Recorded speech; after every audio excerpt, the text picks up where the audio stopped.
Hello. Get your official products such as this marvelous t-shirt that I'm wearing, or this great coffee mug that I'm drinking out of, and many other products with the show about stuff, the Stephen Davis logo at https://www.zazzle.com/store/a-stuff-store, and make sure you get your 15% discount today.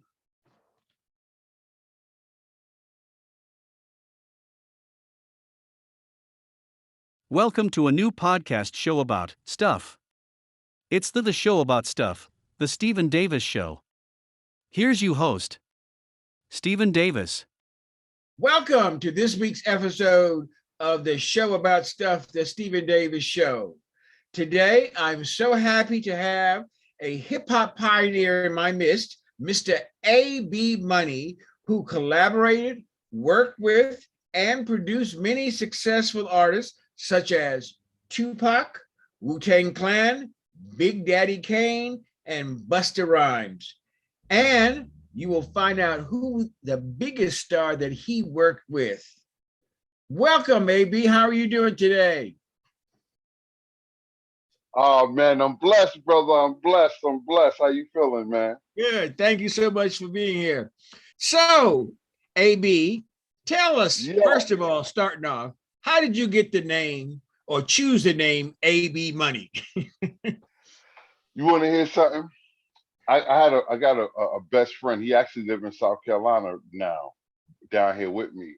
My best friend, his name was Anthony D. So he was like, yo, we're going to call you Anthony B. I was like, Anthony B? He's, yeah. He said, Anthony B, man, he said, I'm the D and you the B. So instead of calling me Anthony B, I just cut it off and said AB. That's interesting. Oh, wow. It was my real good friend that actually gave me that name. Now, when you came into the world, what did your parents name you? Anthony. Well, what's your last name? Mosley. My last name is Mosley. And where were you born at? I was born in Brooklyn, New York, brother, man. I was born in Brooklyn. I call Brooklyn the center of the universe since I live here. Now, I was born in Manhattan, and that was the center of the universe until I moved to Brooklyn. So that's now the center of the universe. Yeah, it's the center. Let me tell you something. Being in Brooklyn, because my background is Mississippi. Okay. That's where my mother and father was born at, was Mississippi. So I got both sides of my family in Mississippi. So I could have been a Mississippi boy. But born in Brooklyn, man, was the best place I could have raised up at, because Brooklyn is the Medina. It's the heart of everything. Now, people in Manhattan or the Bronx or Queens don't think that. And of course, people in Sioux City, South Dakota don't think that. But hey, now that I live in Brooklyn, it's the place. Yeah, man, Brooklyn was no down to no other place, but Brooklyn sets off the trends, man. Brooklyn is the heart of the world. That's the heartbeat of the world. You know what I mean? And I'm not trying to down Manhattan or Queens or Bronx, because I think New York, period, is just the Mecca. The reason why I said Brooklyn is the Medina is because you will find Brooklyn anywhere. Just all you got to do is say is Brooklyn in the house. Guaranteed. I don't care what part of the world or where you at, somewhere from Brooklyn. Let me tell you who come from my project. You remember a group called Sky? Oh, yes. Sky, DJ Mr. C from Big Daddy Kane. Okay. He's my partner, Easy Mo B, JR, Witch Doctor that produced joints on Biggie album, Emmanuel Lewis. Yeah, man, there's a lot of celebrities come from my area, man. The creativity of Brooklyn. Yeah, brother. Yeah. Now tell me, first of all, let's talk about your parents. Tell me about your mother and father. My mother and father was, let me tell you something. My mother and father was dope, man. My mother and father raised 5 kids. It was 3 boys and 2 girls. My mother was just a person who didn't go for nothing. See, me, my mother and father the same sign, Scorpio. I'm a Scorpio, my mother's a Scorpio, and my father's a Scorpio. So I grew up in a very musical and mental house.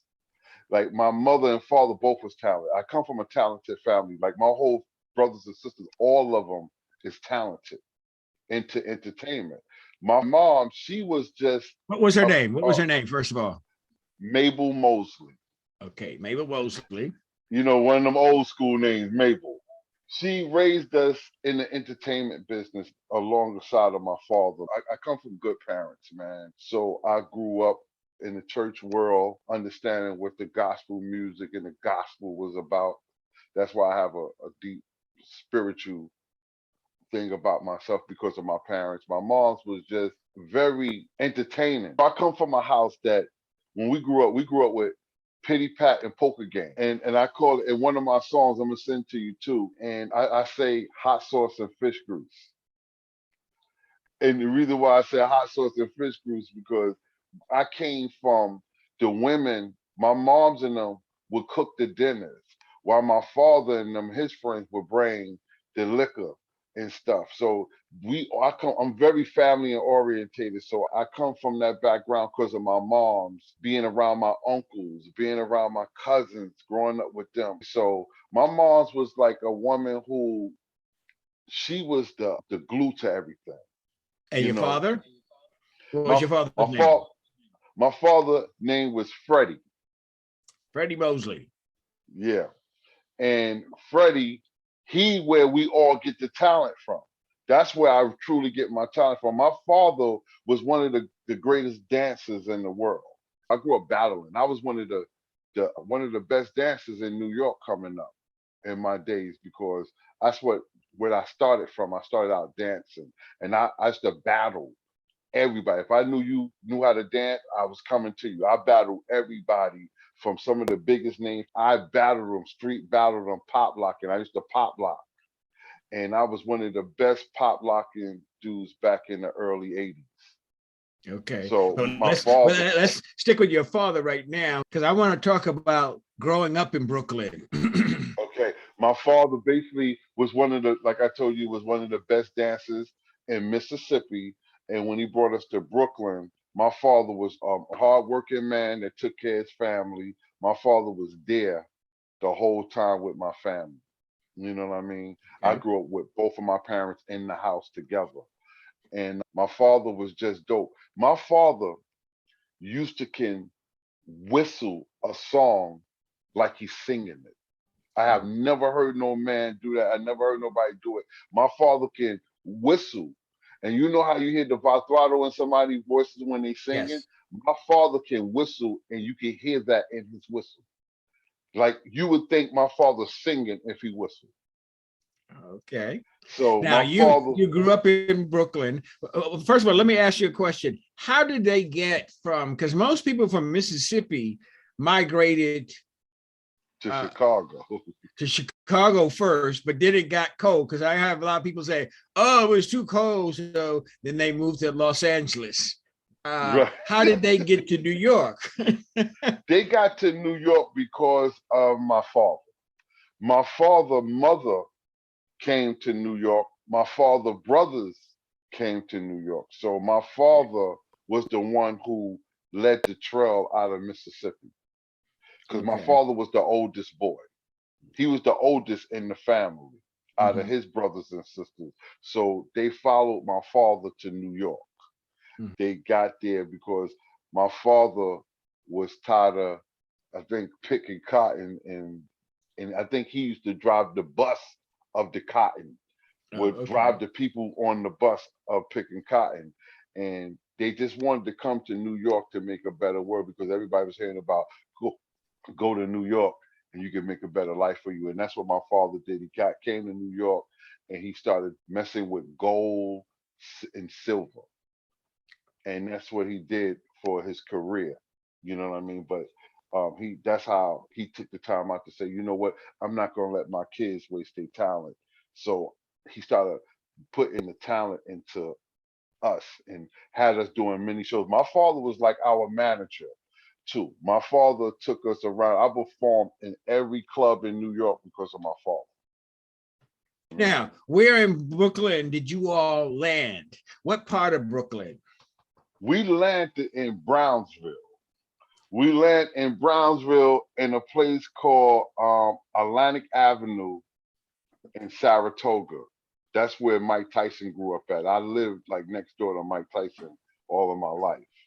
You know what I mean? I'm talking about Mike Tyson, the boxer. It was cool growing up in Brownsville. I think that was where the low income housing, I don't know at the time because we was living there, we never seen low income, but if Brownsville is still like it is today, that's one of the only places they haven't touched in New York is Brownsville. So we landed up in Brownsville where we all lived at in Atlantic Avenue in Saratoga.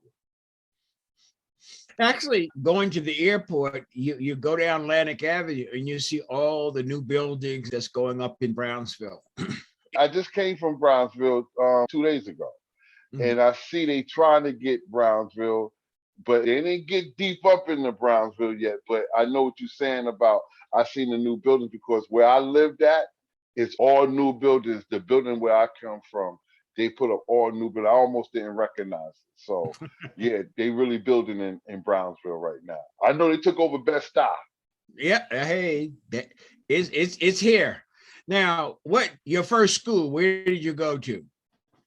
My first school was a school that I remember was a school in Brownsville called PS 73 And in how was Brownsville. it growing up at that time?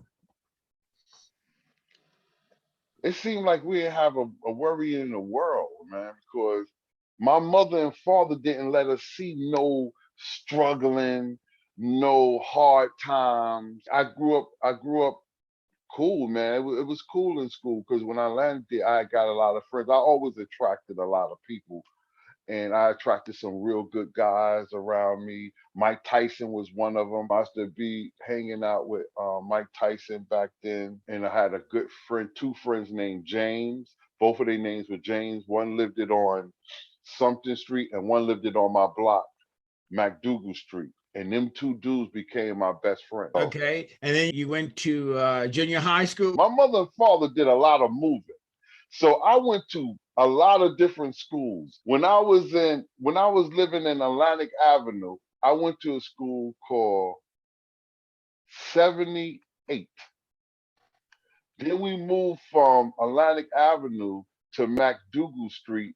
Then I went to a school called 73. That's PS 73. From PS 73, I went junior high school in Bushwick, and it was called IS 49. When we moved to Lafayette Gardens, I went to a junior high school called 117, and that was the school that I loved. That was on where Lafayette between Clawson and Franklin. I went to school over there on Lafayette and Clawson and Franklin, and me and Big Daddy Kane went to the same school. That's how me and I'm gonna talk a little later about how me and him got in the group together. But me and Big Daddy Kane went to that same school, 117. And then what high school? Give a shout out to your high school. Sarah J. Hell. I got to give out a shout out to Sarah J. Hell because Sarah J. Hell was an all-girls school until we came. And when me and Big Daddy Kane went to high school together too. So we went to Sarah J. Hell. I got to big up to Sarah J. Hell because one, it was an all-girls school and they let guys in me. So I took up cosmetology. I went to school for, I'm going in places I never went before, but yeah, I went to school for hair. I went to school, took up 4 years of cosmetology, and I went to school for hair. So. I remember Sarah J. Hill because I had a television show back in the early 90s called Illuminations, and we needed someone to do the hair for the guests. And we got the students from Sarah J. Hill in that program to do the hair for the show. Yes. But tell me, was it guys or girls? Girls. Okay, cool. There was no guys in there. There was girls and the teacher, and they would come every week and do the hair on the set because we were shooting out of the Board of Education's TV studio on Tillery Street. I know where that's at. Yeah, so we got them to do it, and they did a wonderful job, and we always thank them for it. Yeah, Sarah J was a great school for me because I also played on the basketball team of Sarah J too. Because I grew up playing basketball. What position? I was a point guard. I played point guard. And I'm going to tell you something, I was nice too. I was going to say, you good? But I knew you were going to say that. Let me tell you something. A lot of people thought that I was going to play NBA basketball over entertainment. I played in all of the tournaments in Brooklyn, and I won first place in a lot of the tournaments. I was MVP. I was MVP in school. They really thought that I was going to go all the way to the NBA in basketball. What would change your mind in terms of choosing entertainment over basketball? Because they make a lot of money these days, don't they? Yeah. But at the time, when I was coming up in the music business, to make a record was big. That is real entertainment. Like I gotta say the music business, because when I was coming up, you was a star before you was a star if you just made it halfway. And the women would be going crazy over you because I did all of the talent shows. See, one thing I love about Sarah J. Hell, they did a lot of talent shows in there. And me, Big Daddy Kane, and Biz Markie would get into the talent shows. Because Biz used to be up at our school like he went to Sarah J. We would do talent shows. We would do talents. We would be singing in the hallway. What got me into the entertainment instead of basketball was that I loved entertaining. I loved to perform in front of people. So I was always a performer from my father taking me to different shows performing. So I always wanted to be an entertainer over basketball. I love basketball, but I love entertaining more. And I thought the women was attracted to the entertainers more than basketball players at that time. I don't know how many people that I've talked to that always said, I got into music because of women. Then I thought, I can make some money off of this. I would have gotten entertainment if I didn't even make a dime. I love music that much. It wasn't even about the dollar. It was about me making somebody smile and making somebody feel good for what I've done. That's one of the things I love about the music, because what I do, I like to make people feel a certain way. So that's why I got into the entertainment business. I love what it did. And plus, I went to the school where it was all women. It was 2 buildings. Sarah J. Hell was one of the only schools in the whole Brooklyn that had 2 buildings. So it was full of women in one building and full of women in another building. So they would have these big shows at Sarah J. and people would just be amazed at us on the stage entertaining them. And I was like, I got to do this. But what really made me really do it was Big Daddy Kane. Okay. I seen that Big Daddy Kane got on. And I'm going to tell you a story. I didn't tell too many people. When Big Daddy Kane got on, he will always come back and get me. Right? And one day we went out. I went out with Big Daddy Kane to a place called City Island. And you can go to different restaurants in City Island. And we sitting at a table. And this girl, she bust through the crowd and was like, Big Daddy Kane, could you sign my breast? I'm looking, I'm like, what? And he took out the pen and signed her breast.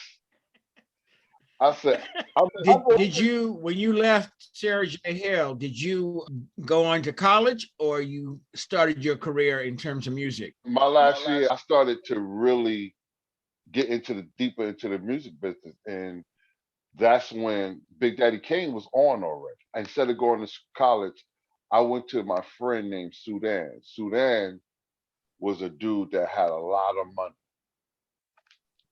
And I came to him with my vision. I said, yo, Sudan, man, this is what I want to do.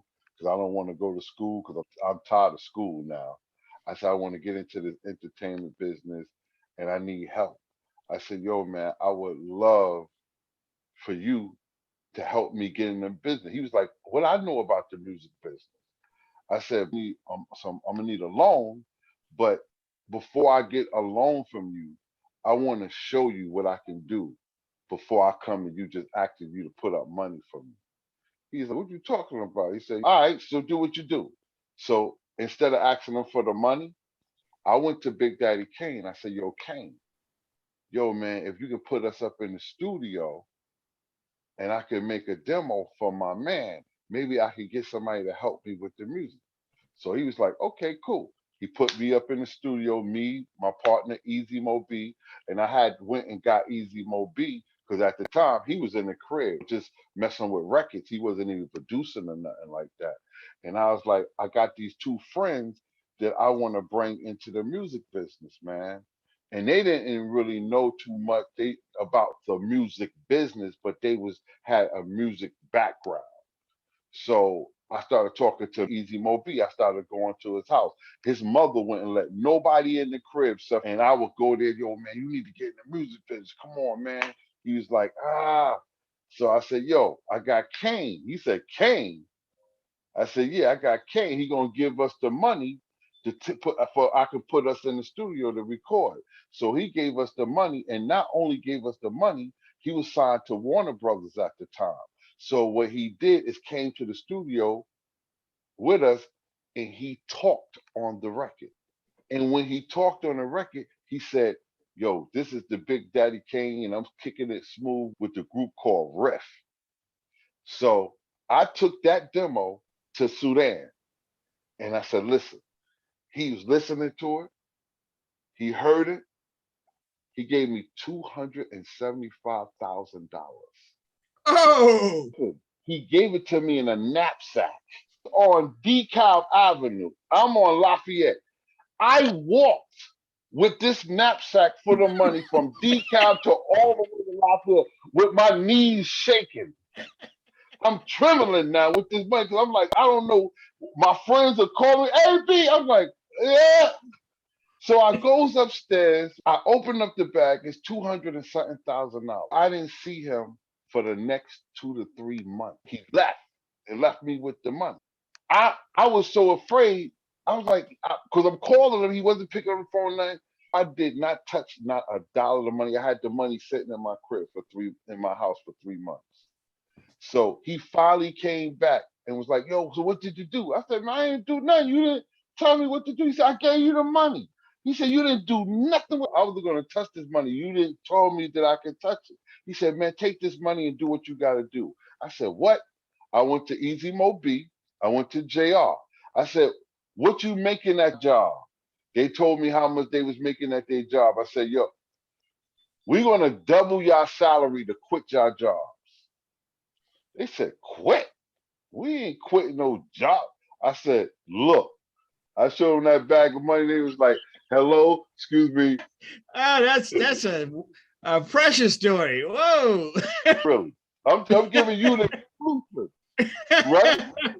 So they quit their jobs and I doubled their salary every week until we got a deal. Now, how old? Had to be 18. 18 with $275,000. $275,000, 18 years old. And they was a little older than me by 2 or 3 years. So I was the youngest in the group.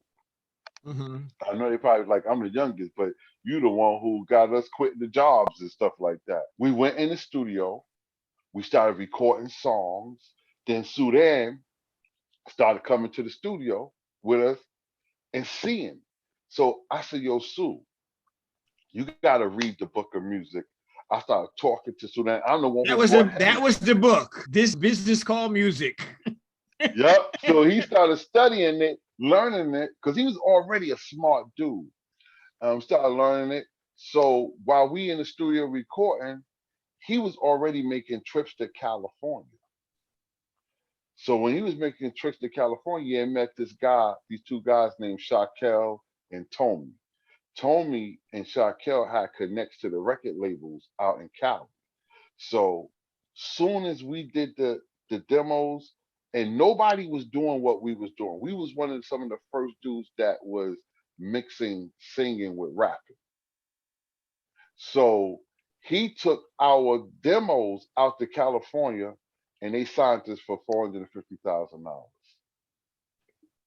That's amazing. It's amazing because I know back in the early 70s, I had some groups that I was managing, but finding money was always the hardest thing to do. You had great ideas, but little cash and little opportunities of getting it. Yeah. And I was always truly blessed to track money since a kid. I was always truly blessed to have people that finances my projects. I always. It was God have always tracked that spirit around me to track good people to believe in my ideas and what I wanted to do. And my boy, he gave me $250,000 without even blinking an eye because he believed in us. And think about it, I ended up making him back that money and more because we signed for 450,000. Now tell me something. Mm. The first time that you got in the studio, you walk in and you get ready to do this. How did you feel? Oh man, I felt incredible. I felt like the Temptations when they went in the studio on the movie and they Uh-huh. finally got all of the right members because before then I had other people that was going to join Riff. I had other people that was going to join the group before Easy Mo B and JR. I was already looking for people to be a part of Riff. But when I met them, I finally met the two brothers that I needed to make this vision of mine come true. You know what I mean? Because my vision was to mix doo-wop singing with hip hop and call it doo-hop. And I didn't have too many people that knew how to sing and rap at the same time. I knew somebody that was a good singer and I knew somebody was a good rapper, but I never had someone that can sing and rap. So these was the perfect fit. So when I walked in the studio and it was my man Slow Mo. Everybody know his studio in Brooklyn, man. Um, it was Slow Mo Studio, and when we went in there, I felt like I was like this was my world. I had never thought about giving up basketball. Really, not. It was okay for me to sit and be an entertainment until I walked in that studio. That was my first time ever doing a demo. Is when Kane gave me the money to go in the studio. When Big Daddy Kane gave me the money to go in the studio. So when I walked in the studio, I was like, this can't be what it is. And this is the craziest thing about this is when we first started recording, we was recording when you couldn't keep on having a playback. If you messed up, you had to do the whole record over. I'm talking about one part of the song. You could be almost finished. I remember those days. I don't know nothing about that. That's why you had to be good in my era to really do music because you had to have a good ear, you had to have patience, you had to have be focused because I remember messing up and then we have to go back and do the whole song over one part in the song. So we would have to do the whole song. 27 and you've been in the studio all night because you have to do it over and over again. We was getting out of the studio. This is no exaggeration. We would be getting out, we would go in probably about 3 o'clock in the afternoon and get out 5 o'clock in the morning. But me, Easy Mo B, and JR would after we finished doing what we were doing and we playing our demo, I take our cassette tape in the car and being so proud of what we was doing, that feeling, I would never change that feeling ever, man. Is like you said, going in the studio for that first time, doing our music and coming out saying, yo, we got to go back in here to do it. But by then, I had $275,000 at that time. So we was in the studio every other day now doing that, doing these songs and songs and songs. So it was incredible going on. Did you ever get profile at all in a DVD magazine called Smack? Yeah, I was in all those. Yeah, I was in Smack. Riff was in that magazine with Word Up magazine, Smack magazine. It was a couple of other magazines, but yeah, I definitely was in Smack magazine. I want to give a shout out to my son, Craig Davis, who owned, along with a rapper that owned Smack magazine and put it out. And being a part of the history of hip hop and giving us light and thinking of putting hip hoppers like myself in these magazines. So we gotta really start honoring brothers like your son, because he was around the time of the Ralph McDaniels video music box. People got to started really giving these guys flowers, because they the one who blew up hip hop without Facebook, Instagram, Twitter. These was our Twitters and our Instagrams and our Facebook. People like your son. He knew he made it with Smack when you're walking down Lenox Avenue in Harlem and you find people bootlegging Smack. It was a good thing and a bad thing, because you messing up, money, but it was a great thing still what he did, and to come up with this whole idea of Smack. You know what I mean? I would love to interview him to see how he even came up with that name. What made him want to call that magazine Smack? Because we remember I had plenty of those magazines under my bed. I have to put you together with him. Now, as you're going on, what was your first success in the music business that made people begin noticing you? It was Riff. It was Riff. We had got signed Herb Alpert. Uh-huh. Herb Alpert is one of the big jazz players. Yes. And he created a label called A&M Records. A&M signed Janet Jackson, Jimmy Jam, Terry Lewis, Mint Condition, a group called Groovy Chill, and Rapping is Fundamental, my group Riff. And at the time, when we came along, they just started signing hip hop, because they had signed Janet Jackson too. And they signed us, and offered that $250,000 that I had got, they ended up seeing the quality of our music, signed us, and they put the record out. And that year, we won the best rap group and best rap album. Yeah, we won the best rap group and best rap album that year. And that was it for us. And I just got the pictures of the awards, just got some old pictures just recently of us being on stage and singing Rapping is Fundamental when we first won. And that year we went up against a lot of people that year, and we won the best rap group and best rap album that year. So that was our first success, was dealing with our own album with Riff, with Rapping is Fundamental. Okay. Now, as you going along, what other artists have you worked with that of note that you have wonderful stories about?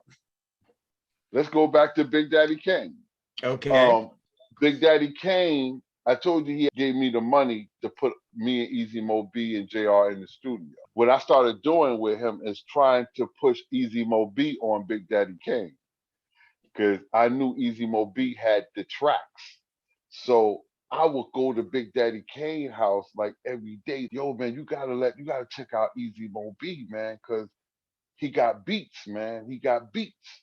He was like, nah, man, because Marley Marl had Big Daddy Kane production, so he couldn't let, and Warner, so he couldn't let new outside producers that didn't have no hit records be on his album, because he would have main producers like Marley Marl on the album. And I kept saying, yo, you hear Rapping is Fundamental stuff. I'm like, yo, you gotta hear his production, man. His production is crazy. So Big Daddy Kane ended up letting him do 2 songs on that album. It was called Another Victory and calling on Mr. Warfare.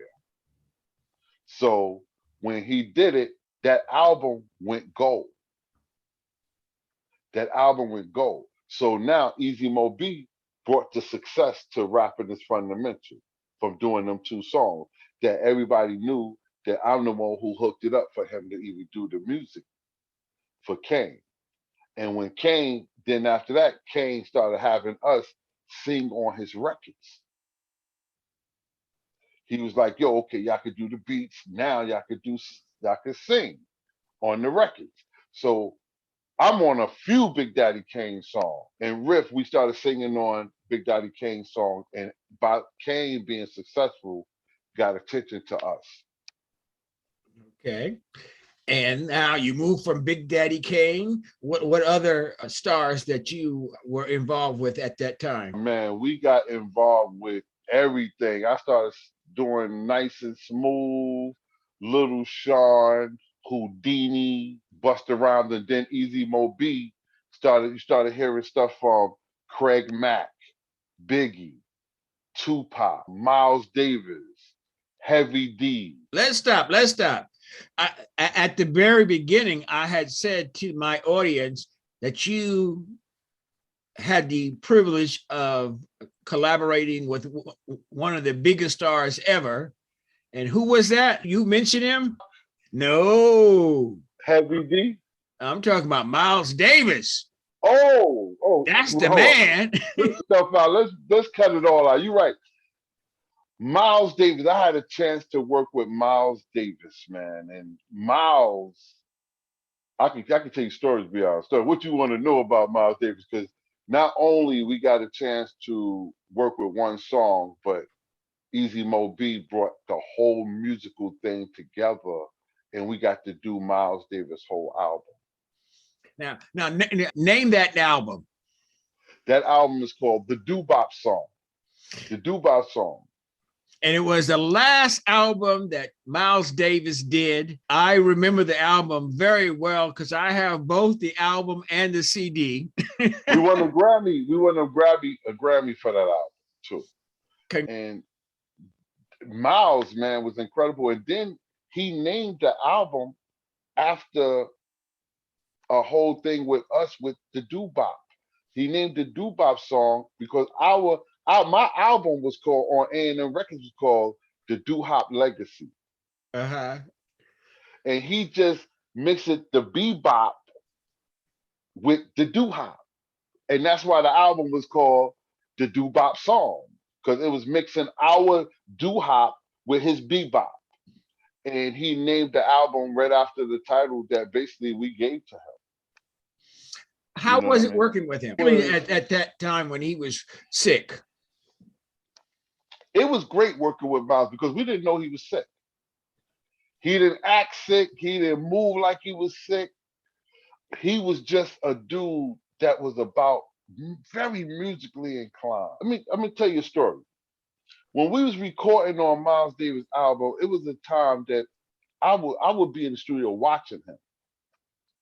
And Easy Mo B would put on a track and Miles would be playing to the track, right? And while he in there playing, he would just stop. And he would have two women wiping the sweat off of his head and his face. Now the music is still going. Most of the time, we stop the music when you stop. And then be like, okay, take it back. He didn't want the music to stop. So he would let the music play. And I'm looking through the booth like, are you going to start?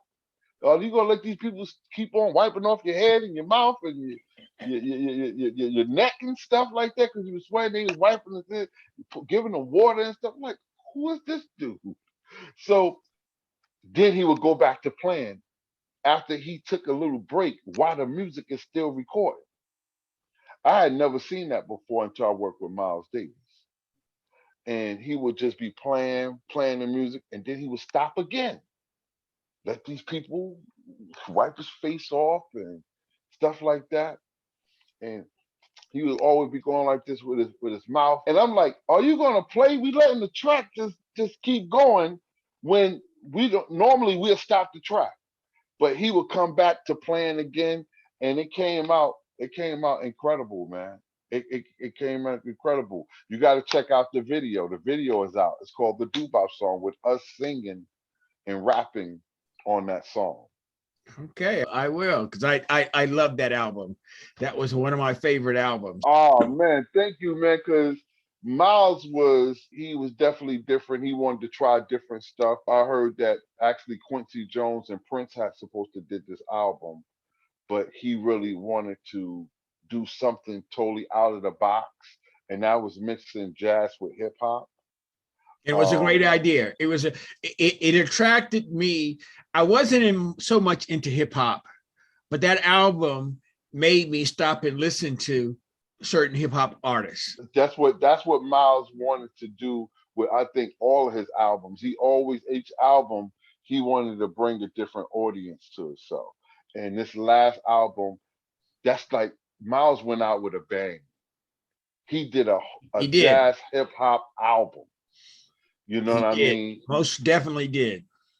And he was one of the first people to do that, to first to fuse jazz and hip hop. Now, You know what after I mean? you worked with Miles, you got to work with Tupac after that, didn't you? Yep. I worked with Tupac after that. Hmm. Okay. How was your experience in terms of working with Tupac? And how did he treat you in terms of what you did previously, particularly with Miles Davis? How That's good that you asked that question. Tupac ran up to us. Easy Mo B don't tell this story. He might have forgot. But Tupac ran up on us in the city and was like, yo, I love what y'all been doing. Riff, he said, y'all is one of my favorite groups, man. He said, man, I love the work that y'all been putting in. He said, yo, I would love to work with y'all. So I was like, yeah. I was like, yeah, but who is he? Because at that time, he really wasn't that the man that he became. Mhm. So I told him that Big Daddy Kane was performing at this spot. So he I had told him to come down because that's where we're gonna be at. So he came down there that night, and that's how he ended up getting on the song with Big Daddy Kane, because it was us inviting him to come to Big Daddy Kane live show, and he Okay. ended up getting on the song. Him and Biggie getting on the song with Big Daddy Kane. So when we was there at the performance, he was like, "Man, we gotta go in the studio, man. Let's go in the studio tomorrow." I'm like, "This dude is hype." So we went in the studio, and we went in the studio. We came out with one of the biggest hit records, man. It was called Temptations, and that's the song that Easy Mo B got to produce the production, and we got to sing on, and it became a real big record. Sold over 10 million records. And then you went from, did you go to work with Biggie Smalls first, or you work with Tupac first? We worked with Biggie first because Big was from around my way. And this is another story that Big used to always come up to us too, because Big was younger than us, and we was the stars in Best Style at the time.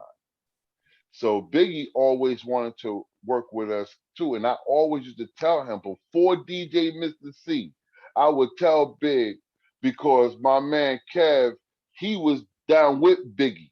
So I would tell him about Easy Mo B beat. Yo, check out Easy Mo B beats when you gotta check out Easy Mo B beat. And somehow DJ Mr. C, that's Big Daddy Kane, DJ, all still in the same family, started reaching out to Big because of Kev, my boy Kevin. So Big, Mr. C would go over there to Big where they would record at and listen to the music and listen to him. And that's how Mr. C got to bring Biggie to Easy Mo B. It was through Puffy. When he got signed to Puffy, they was like, he always wanted to use Easy Mo B. This is before Mr. C even started talking to Biggie. through me talking to me, he always told me he wanted to use Easy Mo B at the tracks because he was loving what he was doing as far as the beats. Okay. Now, how did you navigate the East Coast West Coast rivalry? Because wasn't Tupac from the West Coast and Biggie was from the East Coast? Yeah, Biggie, Biggie would be in the car with me and Easy Mo B. We would take him to the sessions of Tupac. This is before they started hanging out or being friends or none of that. We would bring Biggie to the studio. That's how Biggie ended up getting on a song called Running from the Police, because Easy Mo B is the one who produced that track. I used to be with Easy Mo B every day. That's my best friend. So we would go to the studio with Pop and then bring Biggie to the studio. And that's how Tupac and Biggie started becoming friends. It was Okay. because of bringing Big to the studio. I remember bringing Biggie to the studio, and a lot of the cats didn't even know who Biggie was in the studio, because he had a song I called Party and Bullshit. And that is the song that Easy Mo B did too. He did the production on Party and Bullshit. So we would be in the studio with Biggie, and then we would be in the studio with Pac. And then we brought them together. And that's how they became close friends and stuff like that. And plus, too, you got to remember, when we signed our record deal, we signed in California. We didn't sign in New York. We went to A&M Records in Cali. So we stayed in Cali for about 4 to 5 months. So we would be with all of the dudes in Cali. And it was a no beef or nothing going on, because a lot of them dudes loved it, my group, because Cali, one of the things I loved about California is they loved rapping and singing. It was the East Coast that didn't really value the rapping and singing, because they either wanted you to do one or the other. Either you wanted you to be a singer or you be a rapper. You doing it together, people didn't appreciate that. Because when we first started doing it, people was telling us not to do it. And now think about this, the whole world singing and rapping now. Something that people told us not to do. Mhm. Everybody is doing now. So we started a trend that people still don't know to the day that we created this trend. Us and a group like Nice and Smooth. It was brothers like the Cold Crush brothers, but they was before our time, but they didn't do it in the way that we did it. We mixed doo-wop singing and real part harmonies with the rapping and singing. We brought that real harmony, like that burning fire can. Because when I was growing up, I used to watch these. I'm not going to say alcoholics, but they used to be drinking wine and they used to be singing by the burning fire can, doing stuff like boom, bada. And I had I an used to, uncle that sang on a song called Walking Away. Hey, oh, happy days. yeah, Oh, yes, yes. you Um, know, I come from that era, the burning fire can. uh-huh. Now, where were you personally when you heard that Tupac was killed or got shot and then eventually died, and Biggie got shot? I was in my house. And I could not believe it, because you got to remember, I just left these dudes. I was with these dudes. And when I heard Tupac got shot, it put a tear in my, put tears in my eyes, because I knew that something was going to happen to Tupac. I didn't know it was going to be that quick, but I knew from his spirit when I was in the studio with him. I had told my boy, something will happen with this brother.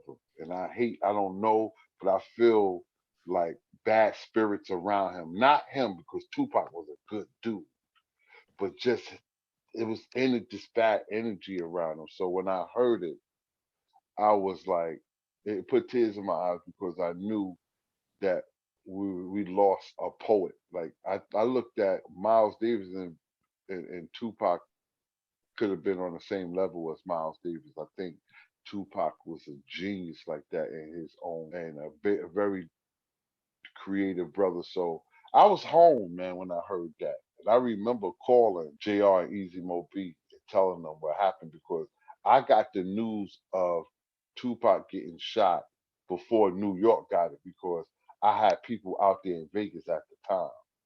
So they called me like doing why it was happening. See, people didn't get a hold on it till a day or two that what happened. I got a hold on it within that hour. And they told me Tupac got shot and he looked like he wasn't going to make it, but he made it for, I think, what he lived for about 4 or 5 days or something like that. Yes. And then he died. But yeah, I was home, man, when I heard about that. I was very hurt because we had supposed to do a lot of big things, just like Miles Davis. Before Miles died, Miles was telling us he was going to take us on tour. We was on tour Europe. The same thing with Tupac. Wanted to sign my group Riff, Rapping is Fundamental, to his label because he just had got a label deal situation going on and he wanted to sign us. So we was about to do a joint venture with Tupac. So it hit me. I was home when I heard about it. With Biggie, I was out when Biggie. I was out. I think we was in the studio when we heard that Biggie got shot and killed.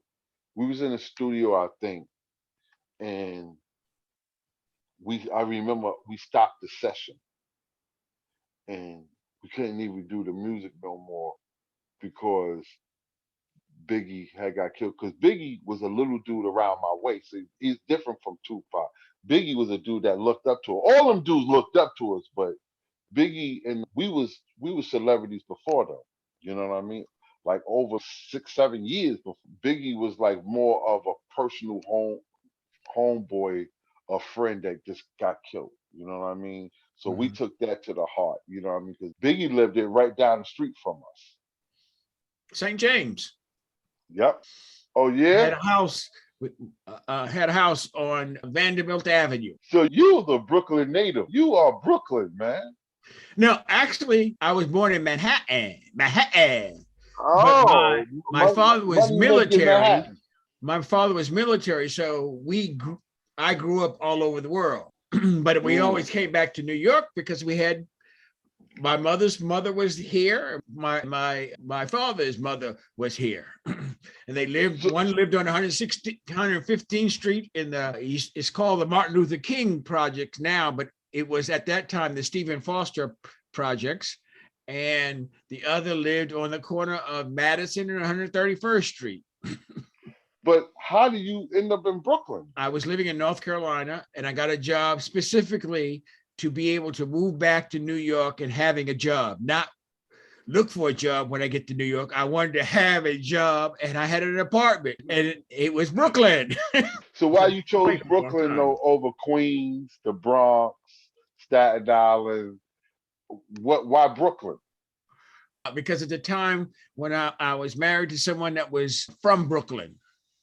Oh. And they wanted to come back home to Brooklyn. I always appreciated living in Brooklyn and having my kids born in Brooklyn.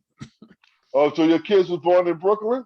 My oldest son and my oldest daughter was born in Brooklyn. My other son, Craig, was born in the Bronx. Oh, okay. And that's the one with the magazine? Yes. Gotcha. So now let's end this by talking about some of the things that you have coming up, some of your plans in terms of moving forward. Oh man, I got a couple of things going on. Now me and Easy Mo B is putting out a solo album. The name of the album is not out yet, but it's called Gumbo. And Easy Mo B, he's did a lot of production on the album. And I got 3 records out right now. Got a song called Too Young. It's with a guy named Big Bub. And I got a song out called Keep Feeding Me, produced by Easy Mo B. And I got a song right now out called True. And they all out. I was paralyzed. Let me tell you the story real quick. I had 3 surgeries. I had one brain operation and 2 lung operations. And when I was in the hospital, I made it where I wanted to do a solo album for my parents because both of my parents passed away. And they always wanted me to do a solo album, and I never got a chance. When I got out, so me and Easy Mo B went back into the lab and created this solo album. And that's why I got these singles that I've been dropping on the solo album. And I wanted to get a chance to fulfill my mother and father dreams of me doing a solo project. So I named the album Gumbo, and I'm putting out singles now off of this album. So that's our latest project that I'm doing right now. And I got a hemp farm, and I have a video and movie production company. So I'm going into the film now. I'm doing more music. I'm still producing. We still now producing artists and still coming up. Me and Easy Mo B still together, still doing what we do as far as the production. But now I got more hands on the production part than I ever had them in my life, because now I'm one of the owners. That's what I'm doing, man. I'm doing production. I'm doing film. I'm doing videos. I got a hemp company called OMG, stands for Organic Medically Grown, with my partner Caleb. And we are trying to heal the world. For me being sick, I got into more of wanting to heal people. I want to throw my man Kevin Allen on and big him up, because we're coming out with a show called The Art Couple, with me and him being two different people that trying to get the views of like a lot of different people and different experiences like yourself. We hoping that one day you can be on our show. I'll be happy to. and yeah, we heading in a lot of different directions, man. I got to big up to my homegirl Love for Evie making a lot of different things happen and going in the future with her, trying to create different avenues for people and try to help people, because I love helping people, man. If I can help people, man, I'm satisfied with that, to fill out their dreams.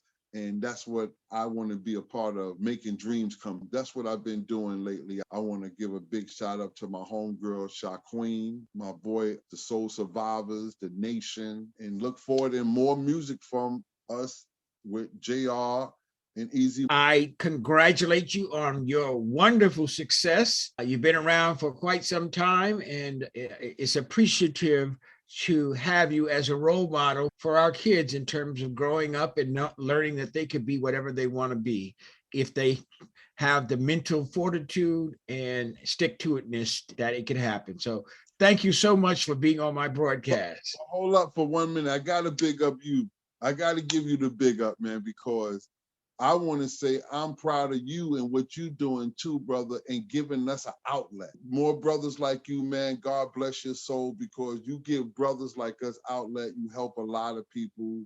You are involved with a lot of different things, and I'm looking forward to doing some projects with you. And I want to give you a big shout out, Mr. Davis, to say thank you for even having me on your show, to be able to express myself and let people know the background from me and my family. I never got a chance to talk about my family, and you gave me an opportunity to talk about my mother and father that I truly love. So I want to thank you and all the hard work and all the success that you've been doing and helping people doing. So I want to give you a big shout out and thank you once again for even having me on the show. Thank you. Thank you so much. And that's it. The show about stuff. We'll see you next week. Bye. Peace. Thank you for tuning in this week. Hope you enjoyed this show about stuff. See you next time. I got my copy of 6 Days in December, My Father's Journey Home by Carlisle G. Leach. Do you have yours? Get it today on Amazon.